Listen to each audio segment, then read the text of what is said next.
When I was 18, I left to join the United States Marine Corps. I was deployed in 2003 in support of Operation Iraqi Freedom and was later honorably discharged in 2007. I progressed faster than most up the corporate ladder in my civilian career, which eventually led me and my family to relocate to Hong Kong for an employment opportunity.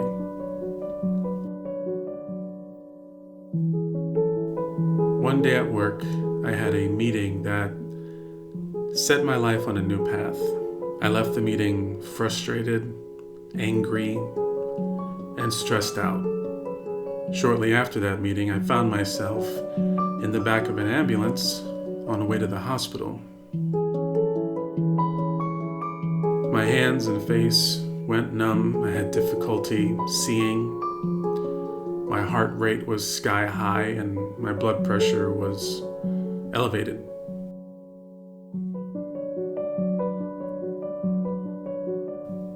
After a hospital stay and several months of CT scans, MRIs, ultrasounds, ECGs, and blood work, all the tests came back negative.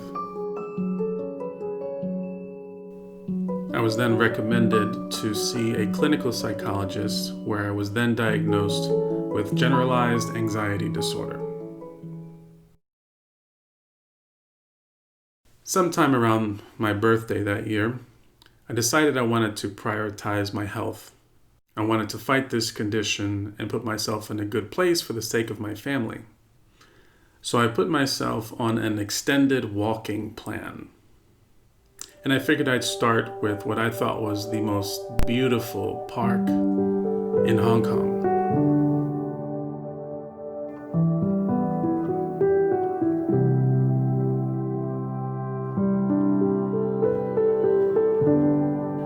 When I got there, I came across this group of people that were surrounding a tree doing these beautifully mysterious exercises.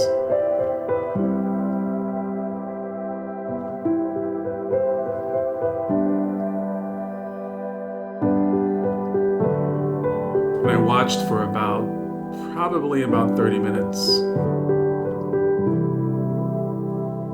I was trying to gather up enough courage to ask if I could learn Tai Chi and Qigong with their group. You have to keep in mind that this is Asia, this is Hong Kong, and I'm a young American, English-speaking American. So there was a little bit of a language barrier. So I found out who the leader of the group was, the Sifu, and she invited me back the next day. When I entered the park the next day, I was greeted with nothing but excitement.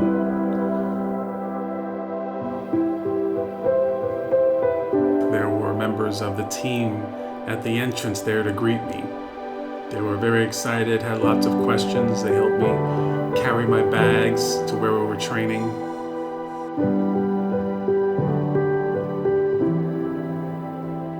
I was super humbled. The next day I brought my son. Shortly after I brought my wife. And before you know it, this group was like family. Yeah, go. I was so excited to be back in martial arts that I didn't realize that my anxiety symptoms were decreasing in both frequency and magnitude. Whenever I skipped training due to travel, work, or, let's be honest, laziness, that my symptoms would come back twofold.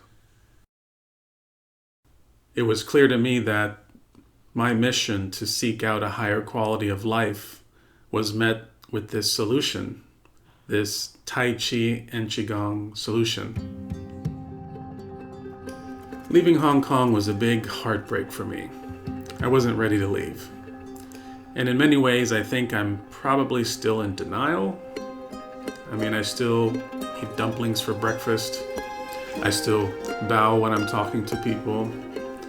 And I'm a little bit of a Chinese food snob.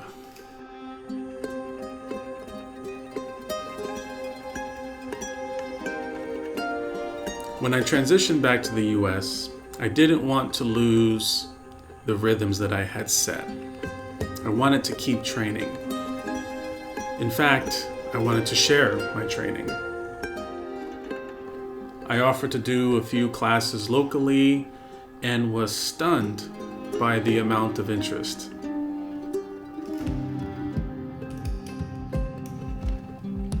Shortly after, I started doing online classes for the people that couldn't make it to the local class.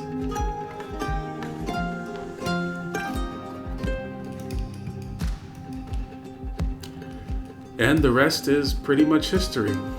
Hong Kong Tai Chi and Qigong was birthed.